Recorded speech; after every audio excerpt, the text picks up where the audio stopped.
Marc Eisenberg, bonjour, Boker Tov. Bonjour. Merci d'être avec nous ce matin pour évoquer cette fameuse visite. Certains parlent d'une visite historique de Donald Trump en Israël, une visite qui suscite beaucoup d'attention. On en parle beaucoup dans la presse israélienne. La diplomatie israélienne se mobilise. Le tourisme israélien est en pleine effervescence. Il faut caser près d'1 millier d'invités qui vont accompagner Donald Trump en Israël. Il faut les caser pendant cette période particulière qui précède le jour de la réunification, le jubilé de la réunification de Jérusalem qui interviendra mardi soir et mercredi, c'est-à-dire quelques heures après le départ de Donald Trump d'Israël. Alors, nous allons, avec vous, Marc, essayer de mieux comprendre, essayer de mieux décrypter le comportement de Donald Trump au cours des 4 derniers mois, qui ont été les premiers mois de son mandat de président à la Maison-Blanche. Essayer de comprendre ce que Donald Trump a déjà réussi à concrétiser comme promesse électorale, ce qu'il n'a pas réussi à concrétiser, quelles sont les lois qu'il a réussi à faire voter au Congrès américain et celles qu'il n'a pas réussi, peut-être essayer de déduire donc de son action au cours des 4 derniers mois dans divers domaines, intérieurs et extérieurs aux États-Unis, essayer de déduire un peu ce qu'il nous réserve peut-être ici en Israël pour son très court mais très intensif passage donc des 22 et 23 mai. Alors, première question, Marc, quelles ont été, on peut dire, les concrétisations, les promesses électorales que Donald Trump avait faites et qu'il a d'ores et déjà tenues? Pas beaucoup.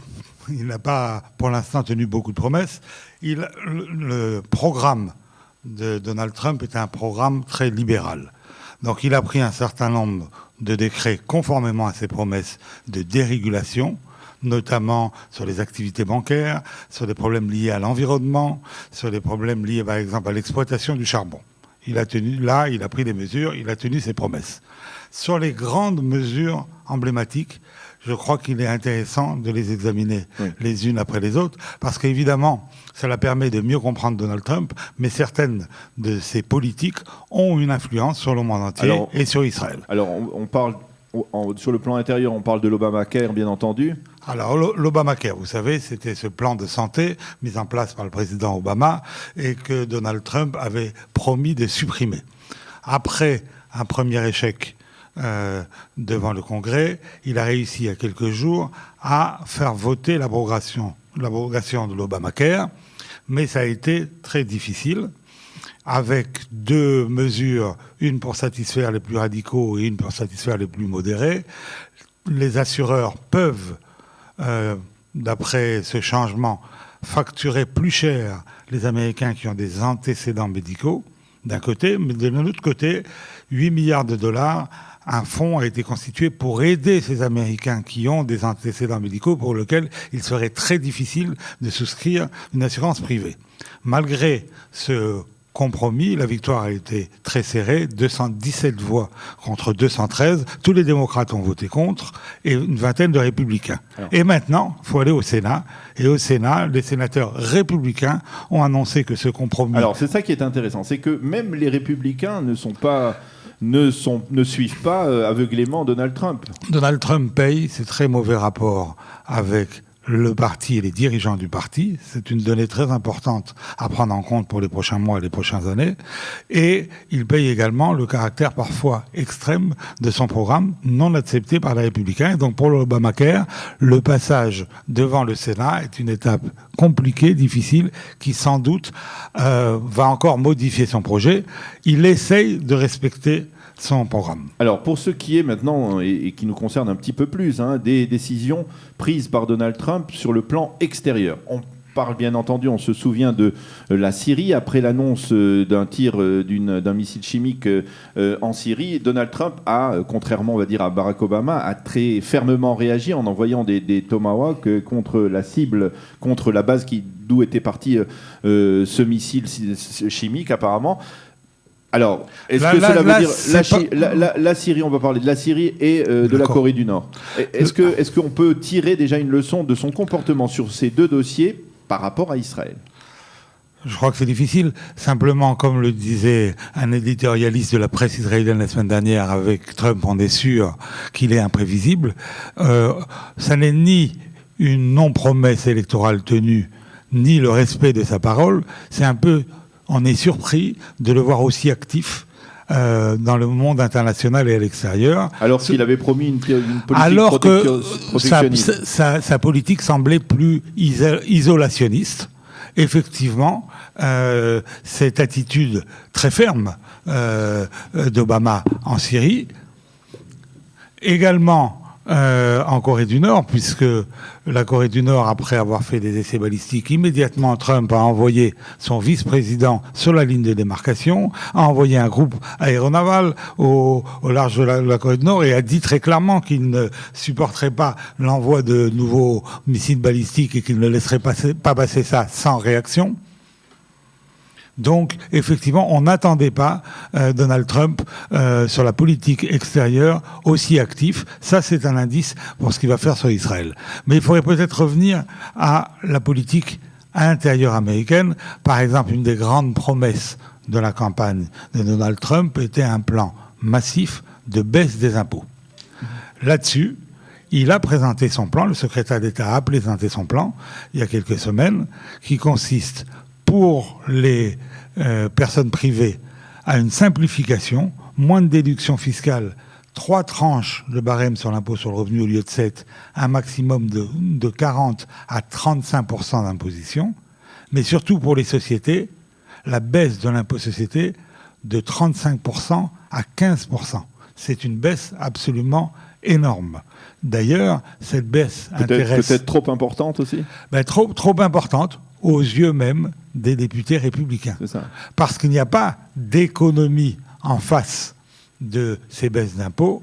Donald Trump croit à un cycle vertueux. Ces baisses d'impôts vont permettre aux entreprises d'investir. Si elles investissent, ça entraînera de la croissance. Si ça entraîne de la croissance, de nouvelles recettes. Et tout s'autofinancera. Mais de très nombreux économistes, de droite comme de gauche, ne sont pas d'accord avec ce raisonnement ultra-libéral et simpliste. Et c'est la raison pour laquelle ce plan a été mal accueilli au Congrès. Il n'a même pas été accueilli, il faut faire attention au vocabulaire utilisé, comme étant un plan de base de négociation, mais simplement comme un guide précieux de réflexion. En d'autres termes, le Congrès est opposé et Donald Trump aura beaucoup de mal à tenir cette promesse emblématique. Alors vous avez utilisé un terme très clair, simpliste. Est-ce que la politique menée actuellement par Donald Trump sur le plan intérieur, sur le plan extérieur aux États-Unis n'est pas trop simpliste, trop tranchante, trop ferme? Et est-ce que, d'une certaine manière, lorsque l'on tente de la transposer sur le problème qui préoccupe, on va dire, le Proche-Orient, c'est-à-dire le conflit israélo-palestinien aujourd'hui, eh bien, les solutions simplistes... Si on l'avait su, on l'aurait su déjà depuis longtemps, si elles étaient efficaces, ces solutions simplistes. Daniel, vous avez entièrement raison. Clairement, une solution simpliste, ça plaît à l'électorat. Quand on vous dit « il est possible de », ça plaît. Et malheureusement, aujourd'hui, Trump se voit confronté à une réalité beaucoup plus compliquée et un certain nombre de ces mesures ne sont pas possibles, non, juridiquement, politiquement. Prenons l'exemple de ces décrets sur l'immigration. Il voulait simplement interdire un certain nombre de citoyens venant de pays arabes l'entrée aux États-Unis. Après quelques défaites cuisantes devant des juges américains, il a renoncé. C'est l'exercice du pouvoir, du rêve ou des promesses simplistes. C'est le passage des promesses simplistes au pragmatisme du pouvoir. Je reviens un mot juste sur la baisse des impôts, parce que ça concerne également l'économie israélienne. De nombreux groupes israéliens avaient annoncé leur volonté de mettre leur siège aux États-Unis, compte tenu de ce taux d'impôt extrêmement attractif de 15%. Et évidemment, ces projets sont remis sans doute au calendrier grec. Alors, parmi les promesses, on se souvient de cette fameuse promesse, et ça nous concerne au plus haut terme, de transférer l'ambassade des États-Unis de Tel Aviv à Jérusalem. Alors là-dessus, on a le sentiment que Donald Trump se rétracte peu à peu. On l'a vu dire lorsqu'il était devant Benjamin Netanyahou qu'il étudiait ce dossier. On l'a vu également affirmer à plusieurs reprises qu'il n'avait pas encore pris de décision. Il vient à la veille, je le disais, du Yom Yerushalayim, de la journée de la réunification de Jérusalem, 50 ans après la guerre des 6 jours. Est-ce qu'il peut se permettre d'arriver ici sans faire une déclaration liée de près ou de loin au statut de Jérusalem ? C'est le grand suspense de la semaine. Et il l'a fait souffler depuis quelques semaines, quelques mois, le chaud et froid, entre ceux qui vous annonçaient d'un air tout à fait entendu, je connais le représentant qui est en train de choisir le terrain à Jérusalem sur lequel va se dresser la nouvelle ambassade, et c'est que vous expliquez que c'était très compliqué et que ça allait risquer d'embraser le monde arabe, cette mesure de transfert de l'ambassade. D'ailleurs, même si évidemment pour les Israéliens, ce transfert de l'ambassade, entre guillemets, fait plaisir. On peut s'interroger sur le coût politique. Est-ce que cela vaut la peine qu'il y ait une intifada, de nombreux morts ici et là, et malheureusement également, sans doute, possiblement parmi les Israéliens, pour cette mesure? C'est une vraie question. Il semblerait, mais Daniel, vous êtes meilleur observateur que moi, il semblerait que Trump ait sans doute renoncé dans l'immédiat au transfert de l'ambassade, mais qu'il devra donner un gage aux Israéliens et que sans doute il va déclarer pour la première fois solennellement que Jérusalem est la capitale d'État d'Israël. Mais on n'est sûr de rien, c'est quelqu'un de très imprévisible, Donald Trump. Oui, maintenant, on se pose beaucoup de questions. Avant de revenir un peu sur un sujet important, sur la politique climatique, on va dire, de Donald Trump, et d'essayer de faire une sorte de projection sur cette politique avec l'État d'Israël, on s'interroge également sur ses capacités à relancer le processus de paix avec les Palestiniens, sur une sorte d'attirance ou d'attirance qu'il aurait manifesté à travers au discours de Mahmoud Abbas. On le sent assez séduit par un discours qui ne fait plus sursauter les Israéliens depuis longtemps. Pourquoi ? Est-ce que là aussi c'est le manque d'expérience Je crois qu'il faut comprendre Donald Trump. Bon, je passe sur la face noire du personnage, sa vulgarité, sa brutalité, son côté démagogue. Mais Donald Trump est quelqu'un d'orgueilleux. Il a fait une interview incroyable avec Reuters il y a quelques jours pour dire finalement c'est beaucoup plus difficile que je pensais d'être président des États-Unis.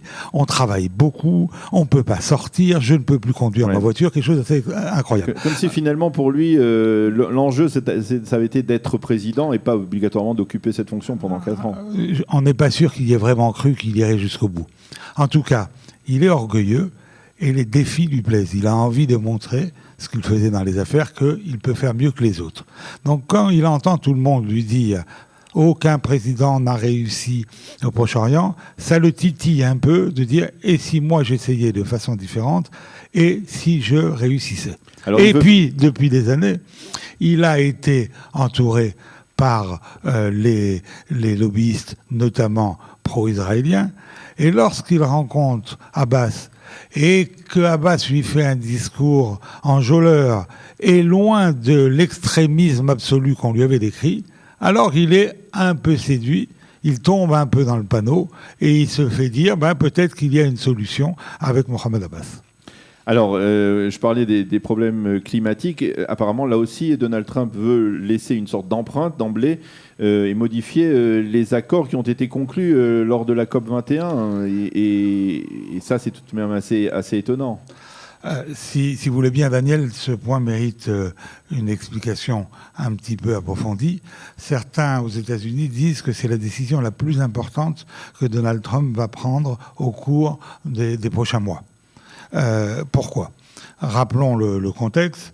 La COP21, les accords de Paris, 195 pays aujourd'hui, tous les plus grands pollueurs de la planète, ont signé les accords de la COP21, 145, dont les États-Unis, dont l'Europe, dont la Chine, dont les pays européens l'ont ratifié. Et ces accords prévoient de lutter contre le réchauffement climatique parce que la situation aujourd'hui est extrêmement préoccupante. Un rapport récent de l'Organisation mondiale des mers disait qu'on a un énorme désordre dans les océans qui représente 60% ou plus de la planète, avec des problèmes pour la faune aquatique, pour les poissons, très importants.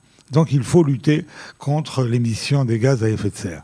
Et là-dessus, cet accord a été signé, ratifié par les Américains, et Donald Trump annonce pendant sa campagne « Nous sortons de l'accord ». Les choses étaient claires et les choses ont évolué. Ce qui prouve que de temps en temps, Trump change d'avis. Ils ont évolué sous la pression de nombreuses grandes firmes américaines, Apple, Yahoo, Google, Intel, Microsoft, mais même des pétroliers comme ExxonMobil ou BP ont appelé à rester à l'intérieur de l'accord de Paris pour peser sur ces négociations et pour donner la possibilité aux Américains d'être un acteur majeur dans le domaine des énergies renouvelables, ce qui va favoriser la croissance. Et donc il écoute. Il a dit « Je vais peut-être revenir, mais on ne sait pas. » On ne sait pas finalement quel va être le choix. Le choix devait être pris au mois d'avril. Ensuite, il a été repoussé au 7 mai et il a encore repoussé à la fin du mois de mai. Ça ressemble à l'ambassade des États-Unis. Hein. Voilà. Il y a un clan autour du secrétaire d'État Rex Tillerson et de sa fille Ivanka et de son mari, que les Israéliens connaissent bien, son mari juif Jared Kushner, qui sont pour le maintien dans l'accord de Paris, d'une part pour des raisons économiques, ça va favoriser la croissance, ça va faire créer des emplois, mais également pour le respect de la parole américaine. Ce serait la première fois qu'un traité signé par un président, ratifié par la Chambre des représentants, quelques mois après, serait dénoncé par l'administration qui suit. Quel poids aurait demain la valeur des engagements américains s'ils sortaient de l'accord de Paris? De l'autre côté, l'administrateur de l'agence de l'environnement aux États-Unis, Scott Pruitt, et son conseiller idéologique, Steve Bannon, se sont déclarés pour la sortie, et le signal qu'il vient... Il y a une confrontation presque permanente entre ces deux clans. Hein. Absolument. Steve Bannon d'un côté, Jared Kushner et son épouse de l'autre côté. Alors on a l'impression que Trump a plutôt penché sur le côté moins idéologue, mais là par exemple il vient d'envoyer un message qui n'est pas très favorable, puisque la délégation à Bonn, où se déroulent les dernières négociations sur le climat des États, la négociation américaine est famélique. 7 personnes, autant que le Zimbabwe, alors que tous les grands pays ont amené au moins 40 experts parce que le sujet est très compliqué. En d'autres termes, on va voir, on ne sait pas. Alors, on se rend compte que de temps en temps, Donald Trump revient sur ses engagements de campagne. Là, sur le climat, il y a un doute. Alors, on n'a pas du tout parlé depuis le début de notre conversation de ce qui se passe avec le FBI, James Comey, la démission, enfin le limogeage fracassant du chef du FBI. Est-ce que il faut rappeler que James Comey, on avait l'impression, s'était mouillé en faveur de Donald Trump lorsqu'il avait, à la fin de la campagne, juste avant le dernier débat, relancé l'enquête contre Hillary Clinton, et on avait le sentiment que c'était faire allégeance à Donald Trump pour conserver son poste plusieurs années. Visiblement, ça n'a pas suffi.